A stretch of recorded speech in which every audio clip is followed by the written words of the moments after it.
Reddick caught a small scorpion by pressing on its head. He squeezed the venom into a hollow space inside a bone. Once he had collected enough, he stored it in a small bag. Then carefully he removed the remaining venom from the scorpion's mouth, fashioned a needle and tied it to the bag's mouth. He had just made a portable venom injector. His goal was to build immunity to the scorpion's poison, so he could protect himself. To test the effects, he first experimented on his pet dog. He injected a small amount of venom into the dog and watched closely. The dog collapsed instantly, but an hour later, it stood up as if nothing had happened. Reddick realized the venom wasn't lethal unless injected in massive amounts. It only caused temporary unconsciousness. Confident in this knowledge, he began injecting himself. At first he grew dizzy, vomited, and passed out, his body fighting hard against the poison.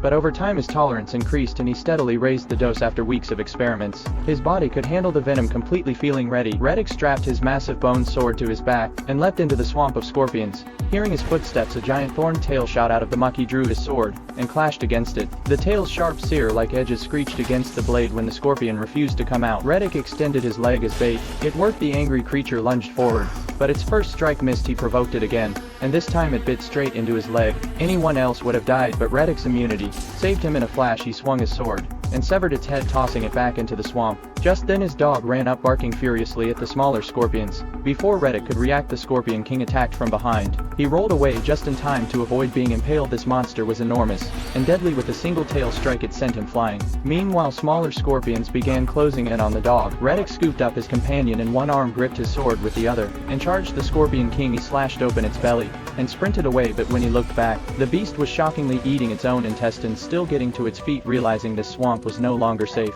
Reddick fled with his dog to find a new home. Months later, they were living peacefully in open fields, with plenty of food and water. The dog had grown into a skilled hunter. One day the dog brought back a strange ball-shaped object. When Reddick grabbed it, he saw it was a human skull. That meant there had been people nearby. Following the trail, he found old machinery, signs of a human presence. After searching, he stumbled upon an abandoned base filled with hunting suits and tools. He tossed the dog a strip of dried meat, but then noticed the sky darkening. A black storm was rolling in fast. The dog trembled, but Reddick thought it was just bad weather, until he realized this was no ordinary rain. It would drench the ground and drive the scorpions above the surface, where they devour everything in sight. There was only one way out: signal the bounty hunters. If they came for him, he could steal their ship and escape. He exposed himself to their scanners on purpose. Soon a ship landed. The bounty had doubled, and the hunters wasted no time moving in.